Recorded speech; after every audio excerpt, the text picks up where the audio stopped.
in all the space for listening and all the activism that we're seeing, whether it's for justice through mass media or even from a very academic or philosophical or sociological perspective, even if we were to get to the people that you're trying to get to, I do not see too many ideas about how people can participate. At the end of the day, if we are working and people are going about doing their business and living their lives, what is it that they can do to participate in this? Well, I'm sorry, before the panel response, Akshay, I want you to say something a little bit more about yourself and why you go back home to Ajmer every year for Eid. Okay, so I started an NGO about 10 years ago, and I do go back home because I am actually, well, for the sake of reference, I'm a Hindu, and where my NGO operates, it's not a very big NGO, but majority of the population is Muslim. And I go back home for Eid, or go back to the NGO, make sure that I go back during Eid, is because I think one way for me to participate was to create the NGO. But what I also do is, I get all my friends to come there, so we don't only just talk about Eid, but we talk about everything else that is going on in the country. We talk about the food, we talk about the weather, and it's a conduit for participation. I don't see, apart from saying, yeah, vote for the next person in the next election, which is 5 years away, I don't see any other way that people can participate easily. I believe that this is a battle that involves all of us in our everyday lives. It starts with battles of hearts and minds. It is about the next time you hear your parents or your uncle and auntie or your friends speaking with prejudice, how do we engage with it? It is about, so that's one part of it. But the other part, I think, is trying to create consciously spaces for diverse collectives engaging in things. I mean, in our idea of Aman Biradri, really, it's a very sort of low-key kind of idea. But the idea was really, can we create spaces where people of diversity, Hindu and Muslim, but also rich and poor, come together and do things together. And it's not really that important what you're doing. So like we're working with street kids.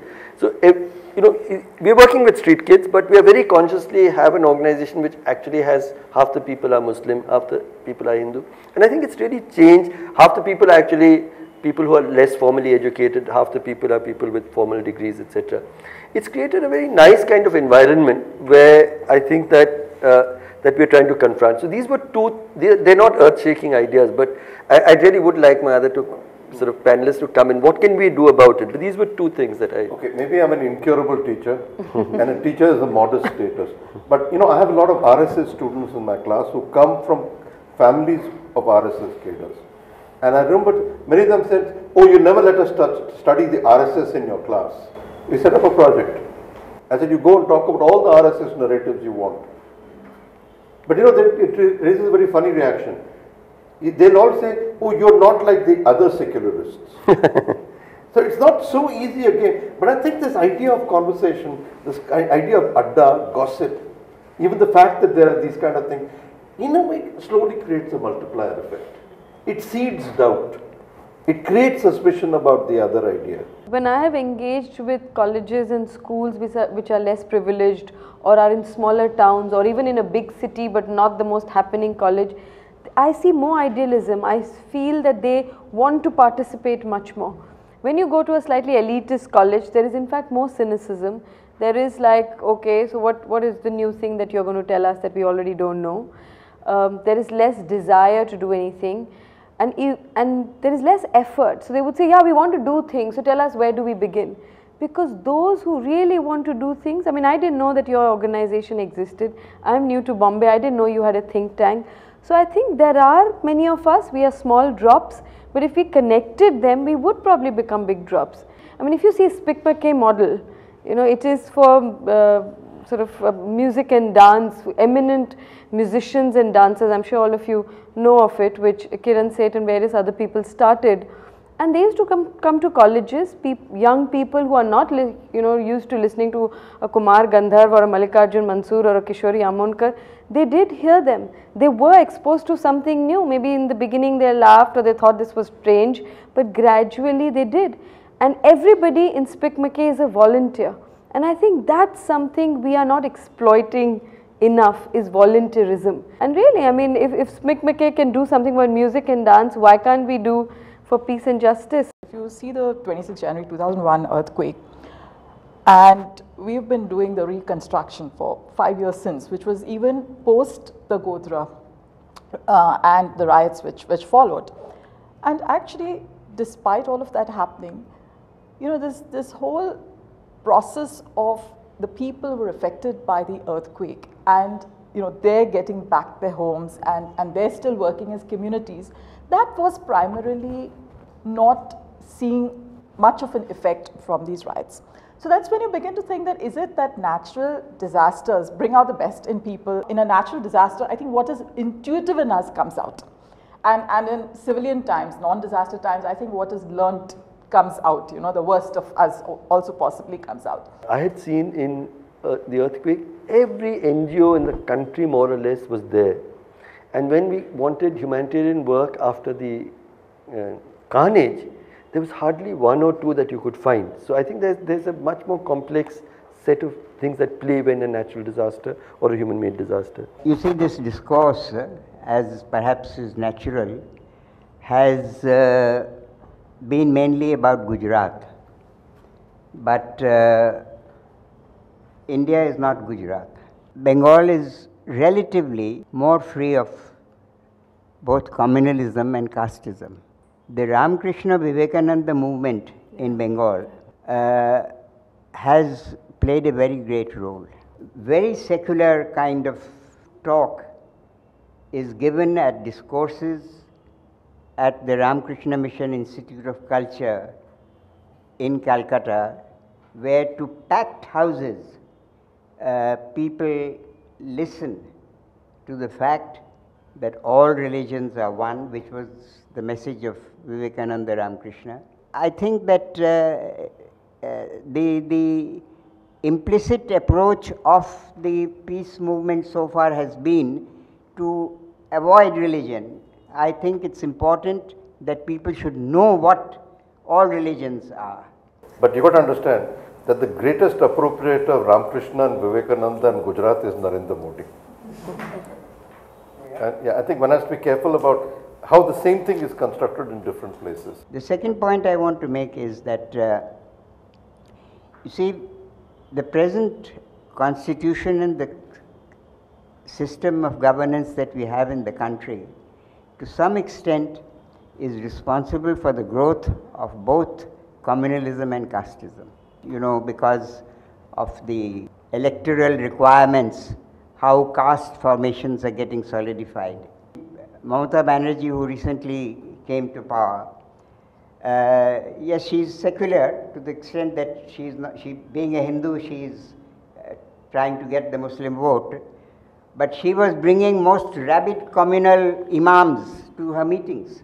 I believe that in India we've always, all parties have followed a policy of appeasement, not of religious communities but of communalism. And Mamata is part of the same. Congress has done that. The BJP has. They've always appeased communal elements of different religious groups, not the communities themselves. And I think therefore that the discussion of this has to be different. The fact of our intolerance, you know, the left as well as secularists I talked about earlier. I mean, most of my secular friends, for instance, if they see somebody with a Muslim with a dadi or somebody going to a temple every day, they'd say, you know, this guy is. I think we've had to relearn this, and I sometimes tell them that in my definition, your intolerance of that person is anti-secular. Actually, because my understanding is respect of all faiths, including the absence of faith. I've been thinking about this memory, and you know, everyone comes back to partition. You know, I think that is a very raw memory for even people who've been born after the partition happened. And there's a lot of anger between the communities because of that. So I was wondering if you're working towards peace, should we work towards reunion? You know, reunite India and Pakistan. I mean, I sincerely believe that there were two ideas when India and Pakistan became free. One was the idea of Pakistan, which was that we are safe only in our samenesses. We will get equality and peace only if all of us are the same, and same is defined in terms of your faith. And we've seen the experience of Pakistan, which has had far more strife. The country is broken into two, despite them being of the same faith. The idea of India, imperfectly implemented, is that we are safe only if we respect our differences. And I believe that that idea is so precious. It's not about unification, it's just about preserving that idea of India, living that idea of India, that we have a future. The other thing I just wanted to say about India, Pakistan, I remember one of my earlier visits to Pakistan, we always talk about India and the partition. The word partition we use quite freely. Whereas for them, it's not partition, it's really independence. Because when we talk about 5,000-year-old civilization or everything that happened before that is all part of India. But for them, Pakistan is really since 1947. So they think the birth of the entire nation is only so new, and we, the big brothers in this part of the world, are trying to kind of take over and make that India. Today, if India and Pakistan become one, it almost seems like it will still be India because that's what India was. So there is a bit of almost like a threat, like we've just been born and we're a new country, and you know, this is just your big brothership that's kind of taking it over. All of us have dreams of unity. As an adolescent, the amount of cricket teams of India and Pakistan I constructed was amazing. No, but it's part of the imagination. But you know, when I went to Karachi and Lahore and talked to people, they said something which stunned me. One of them turned around and said, "You Indians, you've even stolen our history. We don't exist before 1947. But the answer to that, while we were talking about these groups, is, can we think of a South Asian imagination? Can I just sort of add to that?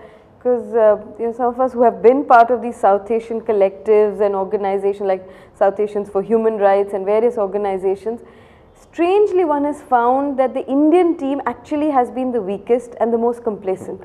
You find people from Pakistan, Sri Lanka, Nepal, all other countries more active, and you sometimes wonder that because they are in such turmoil politically, socially and various other things, is there a different level of passion and commitment?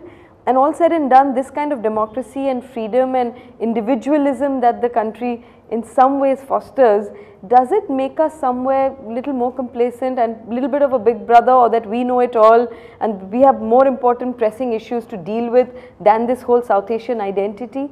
Is it more their need than ours? But I do think that in creating that identity, we at least go beyond the narrowness in which we at the moment operate from.